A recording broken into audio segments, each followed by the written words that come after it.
look, I mean, the basic critique that I find most compelling of Elon is not, oh, he's a Nazi.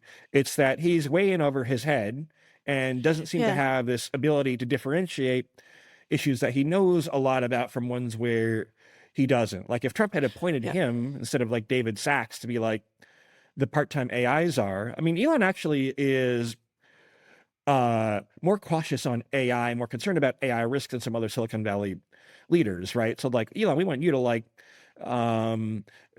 do what you can to ensure AI leadership in an intelligent way and leadership against China and technological leadership. And now, look, I think the chance that China wins, quote unquote, what do you want to call it, Cold War II, has Yeah. risen. Gone up by a lot. I think that you just absolutely like spot on nailed the issue here, Nate, which is the overconfidence that Elon Musk has exhibited, right? The fact that he doesn't seem to grasp, like he is so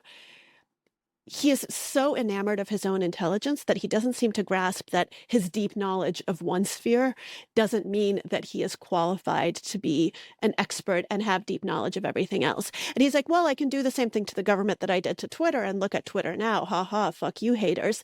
However, Twitter is not the government, right? And you can also like argue that, Twitter is worse off now. We're not going to, I'm not making that argument, but you could.